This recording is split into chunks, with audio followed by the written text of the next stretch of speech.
สวัสดีครับก็ขอต้อนรับพี่น้องประชาชนและก็สื่อมวลชนทุกท่านนะครับเข้าสู่การแถลงข่าวของศูนย์เฉพาะกิจบริหารสถานการณ์บริเวณชายแดนไทยกัมพูชาหรือสบทกประจำวันที่ 23 กรกฎาคม 2568 นะครับในส่วนของความมั่นคงครับวันนี้ผมขออนุญาตนำเสนอข่าวเบาๆแล้วน่าจะเป็นข่าวดีให้กับโดยเฉพาะผู้ประกอบการแล้วก็เจ้าของไร่สวนชาวไทยนะครับข่าวแรกก็คือในเรื่องของมติครม.นะครับที่ประชุม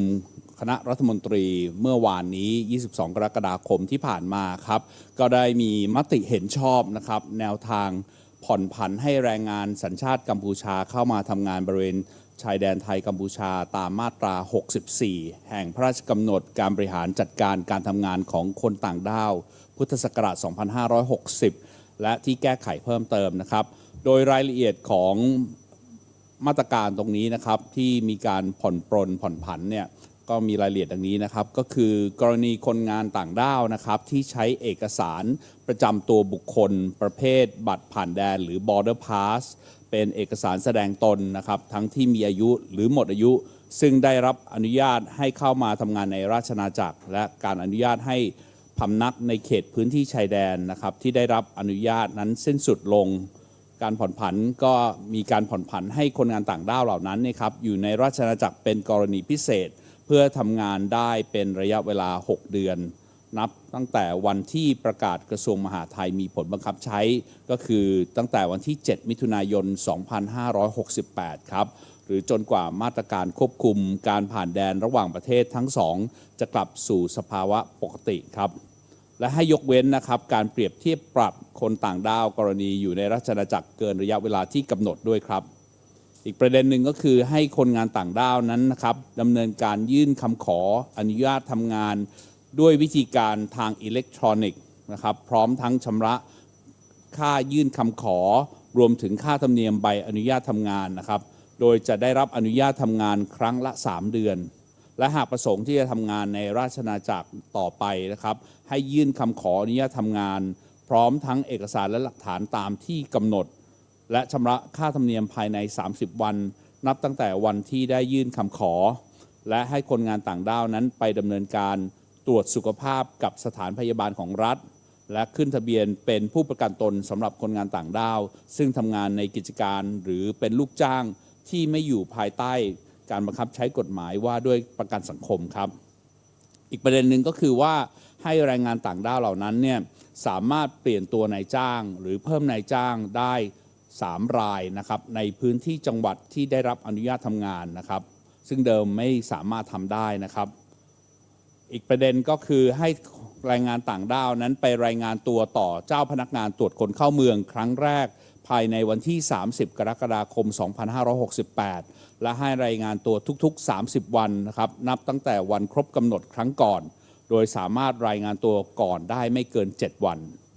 ประเด็นสุดท้ายก็คือการยกเว้นให้คนต่างด้าวที่อยู่ในราชอาณาจักรเป็นกรณีพิเศษนะครับเพื่อการทำงานเป็นอันสิ้นสุดเมื่อมาตรการควบคุมการผ่านแดนระหว่างทั้ง2ประเทศกลับสู่สภาวะปกติและให้คนงานต่างด้าวที่อยู่ในราชอาณาจักรนั้นอยู่ได้ต่ออีก 7 วันนะครับเพื่อเตรียมตัวเดินทางกลับประเทศของตนเองครับทั้งนี้อยากจะขอเน้นย้ำนะครับว่ามาตรการต่างๆที่เราผ่อนผันนี้นะครับก็เพื่อช่วยเหลือพี่น้องประชาชนชาวไทยผู้ประกอบการและเจ้าของพืชไร่สวนทั้งหลายนะครับที่มีความจำเป็นต้องใช้แรงงานต่างด้าวในการช่วยเก็บเกี่ยวผลไม้พืชผลตามฤดูกาลในช่วงนี้นะครับเพราะว่าเราเข้าใจว่าทางประชาชนชาวไทยผู้ประกอบการต่างๆเหล่านี้มีความเดือดร้อนในเรื่องของการหาแรงงานที่เข้ามาช่วยเหลือดังกล่าวด้วยนะครับอีกประเด็นหนึ่งนะครับก็เป็นในเรื่องของกรณีการเปิดให้เยี่ยมชมปราสาทตาเมืองธมครับก็จะขอยืนยันให้กับพี่น้องประชาชนนะครับได้รับทราบว่าทางฝ่ายไทยยังยืนยันที่เปิดบริการนะครับให้กับพี่น้องประชาชนนักท่องเที่ยวนั้นสามารถเยี่ยมชมปราสาทตาเมืองธมได้ตามปกตินะครับโดยทั้ง2ฝ่ายก็ได้กำหนดมาตรการร่วมกันสรุปแนวทาง3ประการได้ดังนี้นะครับประการแรกก็คือหากมีปัญหานะครับจากนักท่องเที่ยวเกิดขึ้นกรณีเป็นนักท่องเที่ยวชาติใดนะครับชุดประสานงานของปราสาทนะครับชาตินั้นจะเป็นผู้นำตัวนักท่องเที่ยวออกจากพื้นที่ครับประเด็นที่2ก็คือหากมีปัญหาในพื้นที่ การแก้ปัญหาให้ชุดประสานงานประสานในพื้นที่นะครับที่จัดจากแต่ละประเทศนะครับจำนวน7นายของแต่ละประเทศเป็นผู้ดำเนินการแก้ไขปัญหาโดยไม่ต้องเรียกกำลังชุดอื่นที่ไม่จำเป็นและไม่เกี่ยวข้องนะครับเข้ามาเพิ่มเติมทั้งนี้เพื่อป้องกันการเผชิญหน้าของทั้งสองฝ่ายครับประการที่3ก็คือขอให้ทั้งสองฝ่ายนั้นได้ดำเนินการคัดกรองนักท่องเที่ยวของแต่ละฝ่ายนะครับอย่างเข้มงวดก่อนขึ้นมาท่องเที่ยวบนปราสาทตามเมืองธมครับอันนี้ก็เป็นประเด็นที่ทางสบทกนะครับได้เน้นย้ำแล้วก็ได้มีการพูดคุยหารือกัน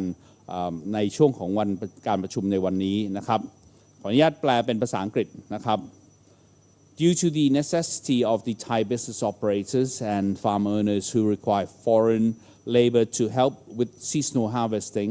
the cabinet meeting held yesterday, the 22nd of July 2025, approved measures to allow Cambodian workers to enter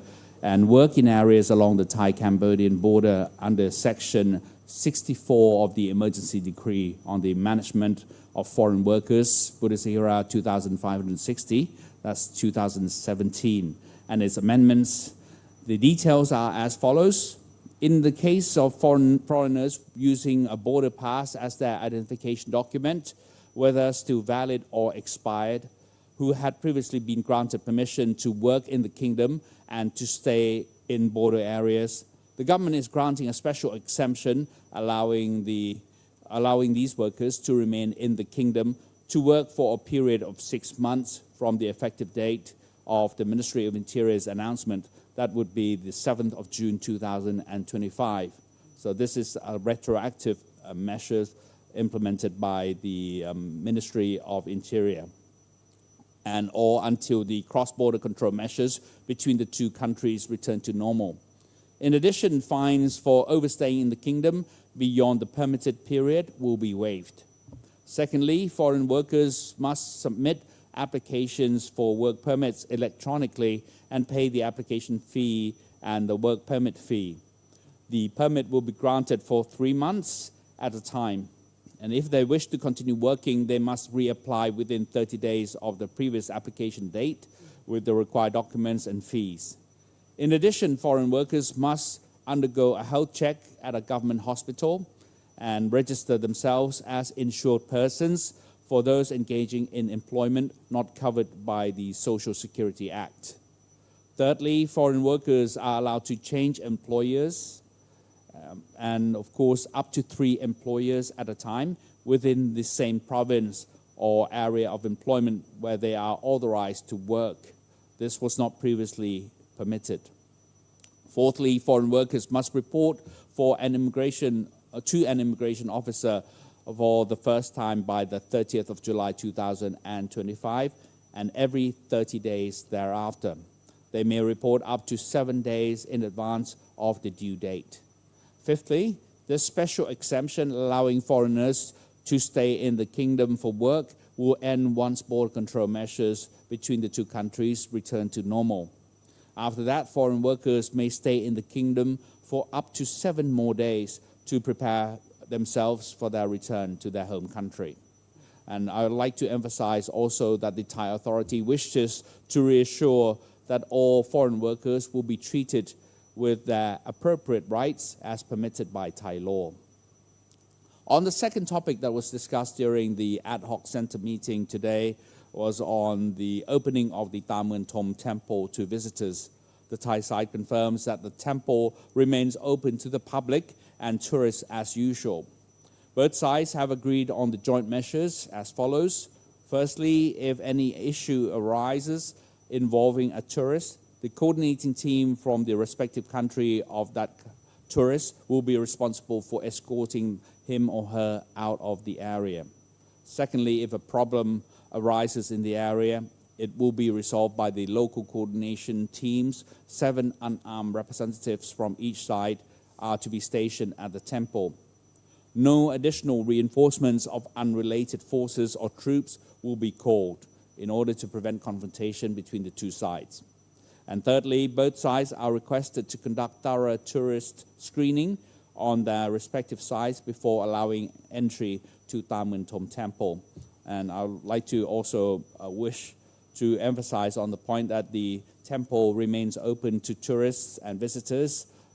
and we would like to encourage the Thai tourists to visit the Tam Mun Thom whenever available.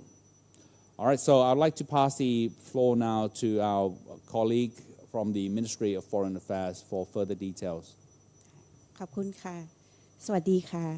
สำหรับประเด็นที่มีมิติด้านการต่างประเทศนะคะที่มีการพูดคุยกันวันนี้ในที่ประชุมของสบทกนะคะและที่กระทรวงการต่างประเทศกำลังติดตามอยู่และกำลังดำเนินการอยู่ในขณะนี้นะคะขออนุญาตสรุปให้ทุก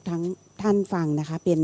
2หัวข้อหลักนะคะสำหรับหัวข้อแรกนะคะเรื่องของสถานการณ์ในพื้นที่นะคะเช่นเคยเมื่อเช้านี้นะคะสบทกได้รับรายงานจากหน่วยงานฝ่ายความมั่นคงในพื้นที่นะคะว่าฝ่ายไทยก็ยังดำเนินมาตรการเช่นเดิมนะคะก็คือมีการควบคุมจุดผ่านแดนที่เข้มงวดแต่ไม่ได้เป็นการปิดด่านนะคะตามที่ฝ่ายกัมพูชาได้กล่าวหาในสื่อนะคะเป็นการบริหารจุดผ่านแดนเพื่อรักษาความปลอดภัยของประชาชนนะคะและเพื่อเป็นไปตามนโยบายของรัฐบาลในช่วงนี้นะคะในเรื่องของการปราบปรามอาชญากรรมข้ามชาติอย่างจริงจังนะคะและเช่นเดิมในการดำเนินมาตรการนี้ขอย้ำว่าฝ่ายไทยยังคงอนุโลมการผ่านแดนสำหรับเหตุผลด้านมนุษยธรรมอย่างต่อเนื่องนะคะซึ่งในที่ประชุมวันนี้ก็ได้เห็นภาพเห็นสถิตินะคะว่าในบางจุดผ่านแดนก็จะมีการอนุโลมเป็นถึงหลักพันคนนะคะทั้งนี้ฝ่ายไทยยังคงเปิดสำหรับรถสินค้าด้วยนะคะโดยมีเพียงฝ่ายกัมพูชานะคะที่เป็นฝ่ายเดียวที่ยังคงปิดด่านอยู่สำหรับหัวข้อที่2นะคะในเรื่องของการดำเนินการด้านการต่างประเทศนะคะจากที่ได้รายงานพี่น้องประชาชนรับทราบเมื่อวันจันทร์นะคะในเรื่องของการดำเนินการของกระทรวงการต่างประเทศตามมติของสบทกเกี่ยวกับเหตุการณ์ทุ่นระเบิดที่เกิดขึ้นเมื่อวันที่16กรกฎาคมที่ผ่านมานะคะขอเรียนว่าวันนี้เวลา 16 นาฬิกานะคะกระทรวงการต่างประเทศจะจัดการบรรยายสรุปแก่คณะทูตและผู้ช่วยทูตฝ่ายทหารต่างประเทศนะคะเป็นการบรรยายสรุปที่ต่อเนื่องจากการบรรยายสรุปประจำไตรมาสของทางกองทัพบกเมื่อวานนี้นะคะการบรรยายสรุปของกระทรวงการต่างประเทศจะเป็นการชี้แจงการดำเนินการและท่าทีจุดยืนของไทยเกี่ยวกับสถานการณ์บริเวณชายแดนไทยกัมพูชาที่เคยจัดมาแล้วเป็นประจำนะคะจริงๆแล้วแต่ครั้งนี้จะเน้นในเรื่องของเหตุการณ์ทหารไทยเหยียบกับระเบิดเมื่อวันที่16กรกฎาคมที่ผ่านมานะคะและการดำเนินการต่อไปการบรรยายสรุปในวันนี้นะคะจะมีผู้บริหารหน่วยงานที่เกี่ยวข้องทั้งของกระทรวงการต่างประเทศและฝ่ายความมั่นคงร่วมการบรรยายสรุปนะคะได้แก่ปลัดกระทรวงการต่างประเทศนะคะอธิบดีกรมองค์การระหว่างประเทศของกระทรวงการต่างประเทศนะคะผู้อำนวยการศูนย์ปฏิบัติการทุ่นระเบิดแห่งชาตินะคะที่เรียกว่า TMAC นะคะและท่านโฆษกฝ่ายความมั่นคงของสปทกของเราเองนะคะจะเป็นโอกาสสำคัญของไทยที่จะชี้แจงข้อมูลและข้อเท็จจริงเกี่ยวกับเหตุการณ์ที่เกิดขึ้นนะคะพร้อมหลักฐานที่ฝ่ายความมั่นคงในพื้นที่ได้รวบรวมและประมวลมาตั้งแต่วันเกิดเหตุนะคะและที่สำคัญที่สุดก็คือผลของการตรวจสอบตรวจค้นในพื้นที่เพิ่มเติมภายหลังขอโทษนะคะเหตุการณ์ดังกล่าวซึ่งแน่นอนกระบวนการดังกล่าวจะต้องผ่านการกลั่นกรองให้รอบคอบนะคะเพื่อความถูกต้องของข้อมูลก่อนที่จะสามารถส่งมาที่กระทรวงการต่างประเทศเพื่อเดินหน้าต่อในการประท้วงนะคะเกี่ยวกับเรื่องนี้ขอบคุณหน่วยงานความมั่นคงในพื้นที่นะคะและในส่วนกลางด้วยจริงๆแล้วที่เกี่ยวข้องในการทำงานได้อย่างไม่ลดละนะคะตั้งแต่เกิดเหตุเพื่อให้มั่นใจว่าการดำเนินการของฝ่ายไทยรัดกุมนะคะและตรวจสอบได้โดยวันนี้ทางกระทรวงการต่างประเทศจะได้ทำการชี้แจงกับชาวโลกนะคะได้อย่างมีความมั่นใจเกี่ยวกับ เหตุการณ์ที่เกิดขึ้นและการตรวจสอบเพิ่มเติมรวมถึงเนื้อหาที่กระทรวงการต่างประเทศจะเดินหน้าประท้วงต่อไปนะคะซึ่งจากที่เคยแจ้งกระทรวงการต่างประเทศจะมีฉบับแรกนะคะหนังสือประท้วงถึงฝ่ายกัมพูชาโดยตรงนะคะเพื่อประณามการกระทำที่เป็นการละเมิดอธิปไตยของไทยและเรียกร้องความรับผิดชอบจากฝ่ายกัมพูชานะคะและฉบับที่2ก็จะเป็นหนังสือถึงญี่ปุ่นในฐานะประธานที่ประชุมรัฐภาคีอนุสัญญาออตตาวา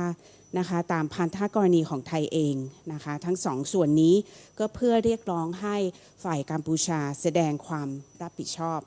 ต่อไทยต่อประชาคมโลกและต่อประเทศและองค์กรที่สนับสนุนกัมพูชาในอดีตที่ผ่านมานะคะในเรื่องของการเก็บกู้ทุนระเบิดให้พิจารณาในเรื่องนี้ด้วยในเวทีระหว่างประเทศนะคะชื่อเสียงและความน่าเชื่อถือของแต่ละประเทศรวมทั้งคำมั่นที่ประเทศนั้นได้ให้ต่อประชาคมระหว่างประเทศมีความสำคัญยิ่ง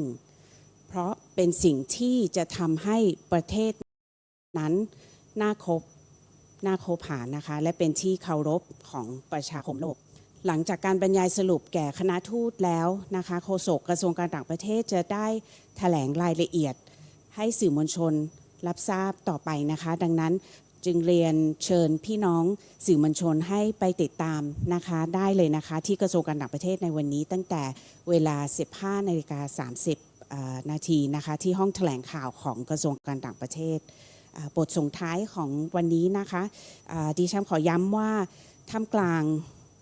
สถานการณ์ความตึงเครียดในขณะนี้นะคะรัฐบาลไทยหวังจะเห็นการแสดงออกในสื่อสังคมออนไลน์นะคะในโลกออนไลน์ที่สร้างสรรค์มากยิ่งขึ้นนะคะเพื่อลดอุณหภูมิของความตึงเครียดและส่งเสริมให้เกิดบรรยากาศที่เอื้อต่อการหาทางออกร่วมกันของทั้งสองฝ่ายนะคะเป้าหมายสำคัญของฝ่ายไทยโดยเฉพาะของกระทรวงการต่างประเทศนะคะก็ยังคงต้องเป็นในเรื่องของการกลับสู่โต๊ะเจรจาค่ะเพื่อหารือและคลี่คลายสถานการณ์โดยสันติวิธีนะคะและหวังว่าฝ่ายกัมพูชาจะตอบสนองต่อคำเชิญของฝ่ายไทยนะคะให้ร่วมประชุม JBC ในเดือนหน้านะคะเดือนกันยายนนะคะในโอกาสแรกต่อไปนี้ขออนุญาตแปลเป็นภาษาอังกฤษตามเคยนะคะสั้นๆสำหรับสื่อมวลชนต่างประเทศที่กำลังติดตามสถานการณ์อยู่นะคะ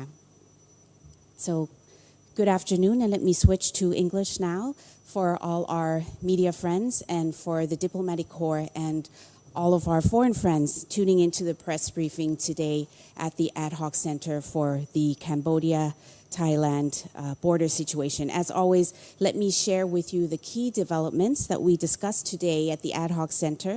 and have a particular focus, as usual, on the foreign affairs dimension of these discussions. Again, for today, I have two main topics I'd like to share with everyone. The first topic regards the situation on the ground. This morning, as usual, updates from the security agencies on the ground confirm we are continuing with the heightened measures at border crossings. To reiterate, our borders are not closed. So we are neither the first to close them, nor are we the ones doing so unilaterally, as often claimed by the Cambodian side. These are rather necessary measures to maintain overall security in the area for the people of both sides, and these efforts are also aligning with the government policy to suppress and combat transnational organized crime.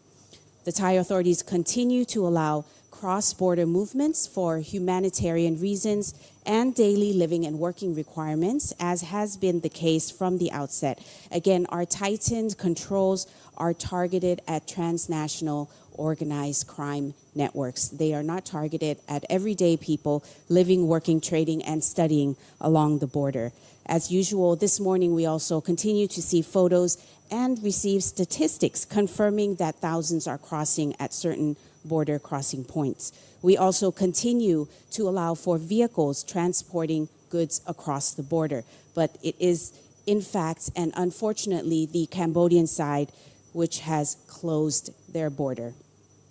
The second topic for today, this regards actions taken and to be taken with respect to the Foreign Affairs Ministry as a follow-up to Monday's briefing regarding actions the Ministry of Foreign Affairs will take in response to the landmine incident on the 16th of July. Today, the 23rd of July, at 1600 hours, as discussed and agreed by the Ad Hoc Center, the Ministry of Foreign Affairs will hold a briefing for diplomatic corps, which will include both our diplomatic colleagues and military attachés. It will continue on the conversation from the quarterly briefing given by the Royal Thai Army yesterday on more technical matters. The briefing today by the Ministry of Foreign Affairs will highlight Thailand's actions and principled positions regarding the situation along the Thai-Cambodian border. Although the ministry does hold regular briefings as such, today's briefing will focus in particular on the landmine incident that occurred on the 16th of July and the next steps that the Ministry of Foreign Affairs will be taking. Today's briefing will feature representatives from the relevant agencies directly responsible, both from the Ministry of Foreign Affairs and the security sector, which includes the Permanent Secretary of the Ministry of Foreign Affairs, the Director General of the International Organizations Department of the Ministry of Foreign Affairs, the Director General of Thailand's National Mine Action Center, or TMAC as it's commonly referred, and our very own spokesperson for security affairs of this ad hoc center. It will be an important opportunity for Thailand to provide and to clarify information and facts about the incident, along with evidence that the security forces on the ground have collected and compiled since the day the incident occurred. And importantly, information will also be shared regarding the results of the inspections and investigations, as well as the assessments made following the incident. Of course, the process prior to this briefing today was undertaken in order to ensure the rigor of investigations and the accuracy of the information shared before it can be shared and sent to the Ministry of Foreign Affairs, to proceed with our follow-up actions and protests. Regarding this matter, allow me to express our thanks and sincere gratitude to the local and the central security agencies involved who have been working around the clock since the incident occurred under a week ago to ensure that the week's actions and the Thai side's actions are thorough and are verifiable. This is so that today the Ministry of Foreign Affairs can be in a position to explain with confidence the details surrounding the incident in support of the protests we will be proceeding with. Namely, first, a letter to Cambodia directly to condemn the actions taken by the Cambodian side that led to the incident, which is a clear violation of Thailand's sovereignty and territorial integrity, and to call for accountability. Secondly, a letter will go to the current president of the Meeting of States Parties of the Ottawa Convention, which is currently Japan, where Thailand is undertaking this protest letter and these actions in line with our obligations under the convention, to call for Cambodia's accountability to that framework and the pledges and commitments made by Cambodia themselves. Thailand is calling for Cambodia's accountability not only to Thailand, but also to the states parties, as well as the international community, and specifically the countries and organizations who have supported Cambodia's demining activities up until now. Within the international community, reputation and credibility, including commitments made, are fundamental to enjoying the confidence and respect of other member states. After the briefing to the diplomatic corps today, the spokesperson of the Ministry of Foreign Affairs will provide details to the media. Therefore, we invite interested media colleagues to follow us to the Ministry of Foreign Affairs today, starting at 1300 hours and 30 minutes, please. My final remarks for today: during this currently tense situation along the Thailand-Cambodia border, the Thai government hopes to see more constructive comments on social media platforms. This would greatly help to de-escalate tensions and to foster a conducive environment for peaceful resolution by both sides. Our position remains We are firmly rooted in peace and dialogue and welcome a return to the negotiating table. We very much hope, therefore, that the Cambodian side will respond positively to our invitation to attend the JBC meeting in September of this year. This meeting will be aimed at resolving our differences and de-escalating tensions. That's it for myself today. Thank you very much for tuning in to the center, and I return the floor back to our security spokesperson. ขอบคุณค่ะ ครับก็จะฝากทางพี่น้องประชาชนนะครับก็ข่าวบางข่าวที่ท่านได้ยินจากการแถลงข่าวของเรานะครับก็ถือว่าอาจจะได้เคยได้ยินบ้างแล้วนะครับแต่ทุกๆครั้งเราจะมีการอัปเดตแล้วก็นำข้อมูลที่ทันสมัยมาให้พี่น้องประชาชนได้รับทราบกันทั่วหน้านะครับก็อย่าลืมนะครับติดตามข้อมูลที่อัปเดตได้นะครับไม่ว่าจะจากการแถลงข่าวของเราทุกๆครั้งนะครับที่เรามีการประชุมสบทก.รวมไปถึงทาง Facebook Page ของเรานะครับศูนย์เฉพาะกิจสถานการณ์ชายแดนไทยกัมพูชานะครับหรือทีมไทยแลนด์ของเรานั่นเองนะครับก็พบกันใหม่นะครับสำหรับการแถลงข่าวในครั้งนี้ก็คงต้องขอบคุณพี่น้องประชาชนที่ตามรับฟังมาโดยตลอดครับสำหรับครั้งนี้ขอบคุณครับสวัสดีครับขอบคุณค่ะ